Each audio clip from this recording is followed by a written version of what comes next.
Hello students, इस video में आज हम सभी इकोनॉमिक प्लानिंग इन इंडिया यानी भारत में आर्थिक नियोजन के टॉपिक को पढ़ेंगे। कि सबसे पहले तो हम जानेंगे कि इकोनॉमिक प्लानिंग क्या होता है और भारत के अंदर इकोनॉमिक प्लानिंग, इंडिया में इकोनॉमिक प्लानिंग आर्थिक नियोजन वो है कब स्टार्ट किया गया, क्यों स्टार्ट किया गया, उन सभी को आज हम इस वीडियो में डिटेल में अच्छे तरीके से जो है समझने वाले हैं। तो चलिए दोस्तों स्टार्ट करते हैं इस वीडियो को। तो दोस्तों जब हमारे पास इकोनॉमिक प्लानिंग की हम बात करते हैं, आर्थिक नियोजन की, तो सबसे पहले हमें ये इकोनॉमिक प्लान जो होता है इस वर्ड का मतलब जो है पता होना चाहिए कि इकोनॉमिक प्लानिंग क्या है, आर्थिक नियोजन क्या है। तो आर्थिक नियोजन का सिंपल सा मतलब होता है जब हम अपने देश के जितने भी रिसोर्सेज हैं उन सभी रिसोर्सेज का उपयोग, यूटिलाइजेशन जो है रिसोर्सेज का, वो इस तरीके से करें कि इकोनॉमी की जितने भी इकोनॉमिक एक्टिविटीज़ हैं उनको हम अपने देश में डेवलप करें, विकसित करें, जिससे हमारा देश जो है वो ग्रोथ करे यानी समृद्धि हो और वो विकास और डेवलपमेंट की राह पर जो है हम उसको बूस्टअप कर सकें, उसको तेज़ी से बढ़ा सकें। ये होता है इकोनॉमिक प्लानिंग। तो आप देख भी सकते हैं व्हाट इज़ इकोनॉमिक प्लानिंग, एक डेफिनेशन मैंने लिखा हुआ है, आप अपनी स्क्रीन पर देखकर पढ़ सकते हैं इसको। तो economic planning means utilisation of countries resources in a different development activities in accordance with the national priorities. जो हमारी नेशन की प्रायोरिटीज़ हैं उन प्रायोरिटीज़ के बेस पर, अगर गरीबी हमारे देश में समस्या है तो उसके बेस पर उसको यूज़ करना है। हमारे देश में निर्धनता या फिर हमारे देश में जो है एक बेरोजगारी एक सबसे बड़ी समस्या है, तो उसके अकॉर्डिंग अपने देश में जो है संसाधनों का उपयोग करना। ठीक है, अब जो हमारे पास इकोनॉमिक प्लानिंग होती है इसको हम दो कैटेगरीज में डिवाइड करते हैं। इकोनॉमिक प्लानिंग जो होती है सबसे पहली होगी हमारे पास डायरेक्टिव प्लानिंग, ठीक है, डायरेक्टिव प्लानिंग, और दूसरी होती है हमारे पास कॉम्प्रिहेंसिव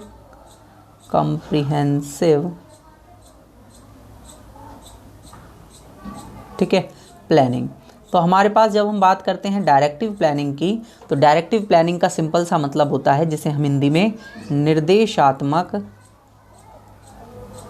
नियोजन कहते हैं, नियोजन, और इसे हम व्यापक नियोजन कहते हैं। ठीक है, तो जो डायरेक्टिव प्लानिंग होती है ये माइक्रो लेवल पर किया जाता है। सबसे पहले तो ये आपको समझना है, माइक्रो इकोनॉमिक यानी कि व्यष्टि अर्थशास्त्र के स्तर पर, और दूसरा होता है मैक्रो के लेवल पर किया जाता है यानी कि समष्टि अर्थशास्त्र के स्तर पर। मतलब ऐसा समझ लीजिए कि जो डायरेक्टिव प्लानिंग है यानी कि जो निर्देशात्मक नियोजन है उसको हम छोटे स्तर पर करते हैं, और जबकि कॉम्प्रिहेंसिव प्लानिंग यानी व्यापक नियोजन जो है उसको हम बड़े स्तर पर, लार्ज स्केल पर, पूरी कंट्री के स्तर पर जो है करते हैं। तो ये एक मेन डिफरेंस इसके अंदर होता है जो आपको समझ में आ गया होगा।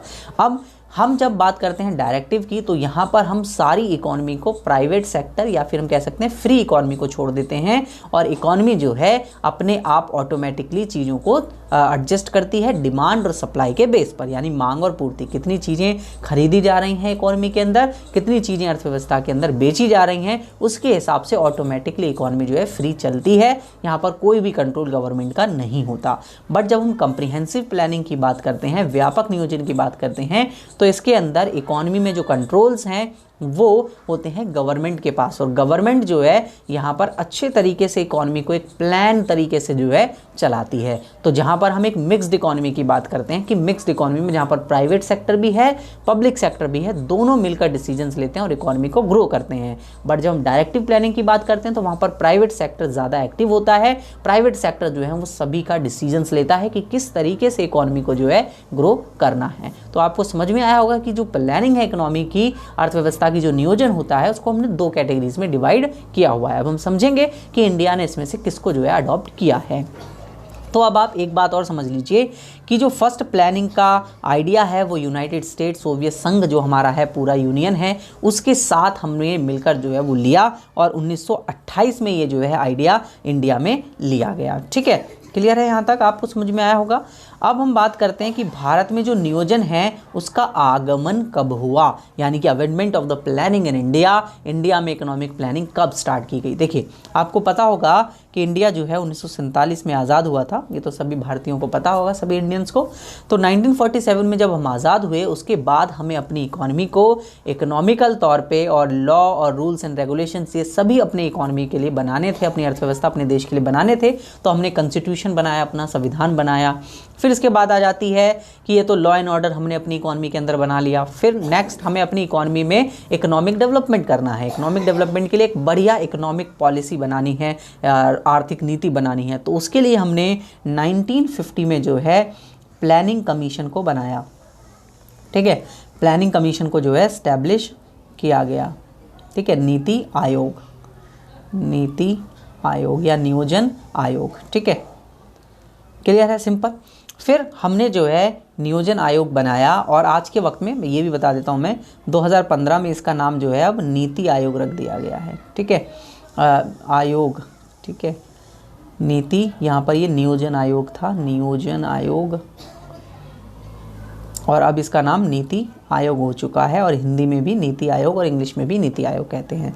अब हम बात कर लेते हैं कि सबसे पहले प्लानिंग कब आया। तो प्लानिंग जो है, सबसे पहली प्लानिंग हमारे देश में 1 अप्रैल 1951 में लागू की गई, यानी हम 5 ईयर प्लान की बात कर रहे हैं। तो हमारे देश में पहला जो प्लान है, पहला पंचवर्षीय योजना है, पहली 5 ईयर प्लान जो है, इकोनॉमिक प्लान है, आर्थिक नीति है, वो 1951 में 1951 में स्टार्ट की गई। और ये जो प्लान है वो 1956 तक जो है जाता है। तो यहाँ पर ये 5 साल हो गए।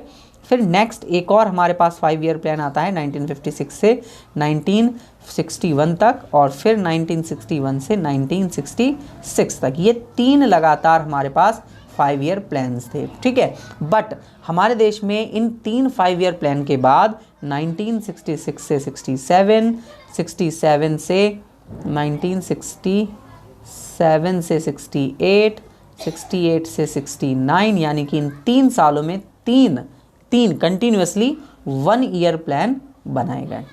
ठीक है, यानी 1 वर्षीय योजना लागू की गई। फिर इसके बाद दोबारा से जो है ये योजनाएं आई। अब हमारे देश में 2012 से लेकर 2017 तक 12th 5 ईयर प्लान था, और अभी करंटली 2017 से लेकर 2022 के बीच में हमारे पास 13th जो है हमारा 13वां जो है पंचवर्षीय योजना 5 ईयर प्लान जो है चल रहा है। ठीक है, इनके अलग अलग गोल्स जो हैं वो रखे गए। जैसे मैं फर्स्ट प्लान की बात करूं तो यहाँ पर हमने अपने आप को एग्रीकल्चर गुड्स में, अपने एग्रीकल्चर सेक्टर को जो है मजबूत करने के बारे में हमने गोल बनाया।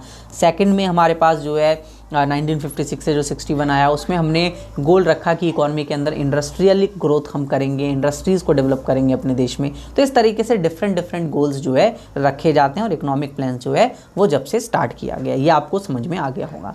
अब हम बात करते हैं कि प्लानिंग के क्या क्या फीचर्स हैं, जो हमने नियोजन अपनाया उसकी क्या विशेषताएं होती हैं, क्यों किया जाता है। तो सबसे पहला हमने जो है कम्प्रिहेंसिव प्लानिंग को अपनाया, यानी व्यापक नियोजन को, जो कि हमारे देश में असमानता लाता है। मतलब गरीब लोगों के साथ साथ अमीर लोगों का विकास पर ध्यान दिया जाता है कि गरीब लोगों को भी हम ऐसे प्रोडक्ट्स बनाएंगे, ऐसा उनका विकास किया जाएगा, और अमीर लोग भी अपने देश में जो है विकसित हो पाएंगे। मतलब दोनों पर ध्यान देकर जो है विकास किया जाता है। प्राइवेट सेक्टर और गवर्नमेंट सेक्टर दोनों को साथ में जो है विकास करने की बात की जाती है। ठीक है दोस्तों, नेक्स्ट हम बात करते हैं tilt towards the public sector and regulated to the market force. सार्वजनिक क्षेत्र की ओर झुकाव था, बट बाजार की शक्तियों को हमने नियमन किया। मतलब हमने 1956 में अपना पहला IPR बनाया, इंडस्ट्रियल पॉलिसी रिवोल्यूशन की हम बात कर रहे हैं, यानी कि जहां पर हम बात करें औद्योगिक नीति की। औद्योगिक नीति, तो औद्योगिक नीति 1956 में बनाई गई। उसके बाद इस नीति में हमने जो है सबसे ज़्यादा जो ध्यान है वो सार्वजनिक क्षेत्र पर दिया, और सार्वजनिक क्षेत्र को एक अहम भूमिका दी गई। और जितने भी हमारे पास प्राइवेट कंपनीज थी, निजी क्षेत्र था, उसको एक नियमन, मतलब एक तरीके से एक हेल्पिंग रोल जो है दे दिया गया, और उनको कंट्रोल करने के लिए इनको साथ दिया गया। ठीक है, तो हमने एक MRTP एक्ट बनाया, मोनोपोली रेगुलेशन एक्ट, जिससे जो ट्रेड एक्ट बनाया गया ताकि हमारे देश में जो है मोनोपोलीज क्रिएट ना हो पाए किसी भी व्यापार के अंदर। ठीक है, और PDS यानी कि जो हमने पब्लिक डिस्ट्रीब्यूशन सिस्टम को क्रिएट किया ताकि लोगों तक आसानी से चीज़ें जो हैं वो पहुंच सकें। जैसे आप राशन वगैरह हम लोग देखते हैं, तो वो राशन हमें जो है एक सिस्टम के द्वारा पहुंचाया जाता है, जिसे PDS कहा जाता है, पब्लिक डिस्ट्रीब्यूशन सिस्टम। यानी कि यहाँ पर हम सारी पब्लिक जो हमारी इकॉनमी की है वहाँ तक किस तरीके से उन्हें जो है राशन या जो भी उनकी बेसिक आवश्यकताएं हैं वो कैसे पहुंचाते हैं, उन सभी के बारे में यहाँ पर बात कही जाती है। ठीक है, नेक्स्ट हम बात करते हैं थर्ड है फीचर्स डेमोक्रेटिक प्लानिंग, यानी कि लोकतांत्रिक नियोजन किया गया, जिसमें हमने एनडीसी नेशनल डेवलपमेंट काउंसिल की गठित किया गया, एस्टैब्लिश किया गया, और वहाँ पर हमने एक तरीके से इकोनॉमी को एक प्लानिंग दी गई, जहाँ पर हम डेमोक्रेटिक मतलब इकोनॉमी को लोकतांत्रिक तौर पर जो है बढ़ाया गया और आर्थिक तौर पर उसको मजबूत करने के लिए प्लानिंग्स की गई। ठीक है, नेक्स्ट है प्रोस्पेक्टिव एंड प्रोस्पेक्टिव प्लानिंग, यानी कि कुछ निकट भविष्य और सुदूर भविष्य के नियोजन, मतलब आने वाले भविष्य में फ्यूचर में क्या करना चाहिए, क्या हो सकता है, उन सभी की प्लानिंग्स जो है वो स्टार्टिंग में ही कर ली गई। आने वाले 5 साल में और आने वाले 40-50 सालों में क्या होने वाला है, उन सभी की प्लानिंग जो है वो स्टार्टिंग में ही कर ली गई। इनके बारे में मैं आपको और डिटेल में आने वाली वीडियोस में बताऊंगा कि किस तरीके से हमारे देश की जो स्ट्रैटेजी है वो 2 पार्ट्स में डिवाइड होती है, उन सभी के बारे में बताऊंगा। अभी तो हम केवल प्लानिंग के बारे में डिस्कस कर रहे हैं। ठीक है, नेक्स्ट हम बात करते हैं सेंट्रल प्लानिंग अथॉरिटी, केंद्रीय नियोजन अधिकारियों को डिसाइड किया गया जो सेंट्रल लेवल पर प्लानिंग को एग्जीक्यूट करने में हेल्प करेंगे सभी स्टेट्स में, यानी कि पूरी कंट्री में किस तरीके से हमें जो है प्लानिंग को अप्लाई करना है, एग्जीक्यूट करना है, उन सभी के लिए हमने सेंट्रल प्लानिंग अथॉरिटीज़ अधिकारियों की नियुक्ति करी। 6th पॉइंट है हमारे पास economic and social sphere of planning, यानी कि हमने आर्थिक और सामाजिक क्षेत्र दोनों पर नियोजन के लिए ध्यान दिया, जिससे हमारे देश का आर्थिक क्षेत्र और हमारे देश का जो सामाजिक क्षेत्र है सोशली और इकोनॉमिकली दोनों तरीके से हम जो है स्ट्रांग हो सकें, उनके लिए हमने जो है प्लानिंग को स्टार्ट किया अपने देश में। 7th पॉइंट है डिसेंट्रलाइज्ड डिसीजन मेकिंग, विकेंद्रीयकरण निर्माण हमने बनाया निर्णय के लिए, जहाँ पर हम बात करते हैं कि एक पावर हमने नहीं रखी कि उसी के पास एक पावर अथॉरिटी है, पावर अथॉरिटी को डिस्ट्रीब्यूट भी किया गया, डिसेंट्रलाइज्ड किया गया, ताकि डिसीजन मेकिंग जो है वो काफ़ी ईजी बन जाए। ठीक है, नेक्स्ट है planning bye inducement and direction, प्रोत्साहन और निर्देशन के लिए, मतलब हमने कुछ चीज़ों को डायरेक्टिव करने के लिए, जैसे पब्लिक सेक्टर है, पब्लिक सेक्टर को हमने डायरेक्टिव किया, रेगुलेट किया कि किस तरीके से आपको चलना है, और कुछ लोगों को हमने प्रोत्साहित किया, जैसे हमने अपने देश में इंडस्ट्रीज़ को काफ़ी बढ़ावा दिया कि नई नई इंडस्ट्रीज़ हमारे देश में आई, नई नई टेक्नोलॉजीज़ हमारे देश में आते जाएँ, जिससे हमारे देश की जो है प्लानिंग और बेटर होती गई और हमारे देश में इकोनॉमिक ग्रोथ, प्रोडक्शन, प्रोडक्टिविटी, ये सभी चीज़ें बढ़ सकें, ताकि हम अगर ज़्यादा से ज़्यादा इन्वेस्टमेंट अपने देश में लेकर आएंगे तो ज़्यादा से ज़्यादा हम लोग प्रोडक्टिविटी को इंक्रीज़ कर पाएंगे। फाइनेंशियल प्लानिंग, यानी कि भाई इन सभी के लिए जो भी हमें पैसा का खर्च करना है या जो भी चीज़ें अपने देश में बनानी है, उन सब के लिए पैसा कहाँ से आएगा, उन सभी के लिए फाइनेंशियल प्लानिंग की गई, वित्तीय व्यवस्था की गई कि कहाँ कहाँ से हमारे देश में पैसे को इकट्ठा किया जा सकता है और कहाँ से पैसा हमारे देश के अंदर आ सकता है। तो ये कुछ फीचर्स थे हमारे देश में जो हमने प्लानिंग के लिए अपनाए। नेक्स्ट वीडियो में मैं आपको ऑब्जेक्टिव्स बताऊंगा कि हम क्यों प्लानिंग को अडॉप्ट करते हैं, क्या रीज़न होता है प्लानिंग को अपनाने का, इंडिया के अंदर क्यों किया गया, ये सब उस सभी को हम नेक्स्ट वीडियो में डिस्कस करेंगे।